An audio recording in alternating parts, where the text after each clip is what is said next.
AI and its impact on the recording and music publishing sectors have been in the music press in the last couple of years quite a lot. There's been a lot of speculation about how the two sides are going to work together, what the likely effect is going to be on future music revenue and rights holders. Just a little bit of background. In a short space of time, AI services have been developed that can create high quality music systems that can produce music that the untrained ear would think is indistinguishable from human created works. The problem is those AI systems have been trained on many millions of tracks that have been scraped from the internet without rights holders' permission. The AI developers say that they don't need permission because in the US at least, there's a provision in US copyright law called fair use. And the developers say their use is covered by these provisions.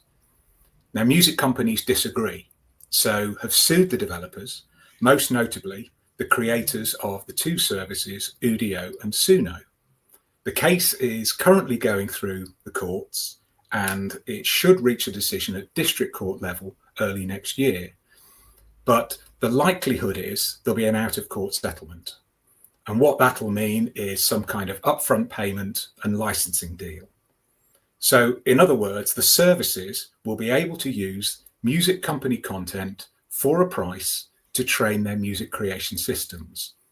Now, what that means for the music industry is what we're going to look at in some detail next year. The more pessimistic sectors of the industry believe that there's some very, very big losses coming. In September, the Spanish Author Society Sky estimated that music copyright revenue losses in the country could top 180 million in the next 4 years.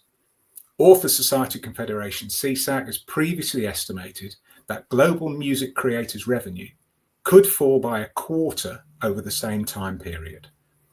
Also, the French and German author societies, SACEM and GAMA, have estimated that 27% of music creators' revenue will be at risk from generative AI services in just 4 years. So there's an awful lot to lose. But what we often don't talk about with AI in music is how smaller music operators are going to be affected. Services that provide background music, short pieces of music for ads, for games, for movies.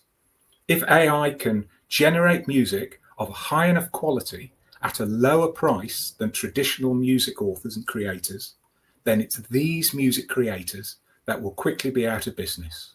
In a very short space of time, their jobs and roles in the music industry will go. Now, sadly, with many technology developments, rights holders are often the last to be considered and the worst affected, even though it is their content that's at the heart of music creation. Now, not to be completely down about AI, there are plenty of positive voices that do see good things about and a lot of potential about AI and music. In early October, Universal Music Group Chairman and CEO Sir Lucian Grange sent a memo to Universal staff detailing the company's strategy for generative AI partnerships and product development. He said he wants Universal to play a pioneering role in fostering AI's enormous potential. He also said there wouldn't be any licensing of companies that use an artist's voice or generate a new song which incorporates an artist's existing songs without their permission.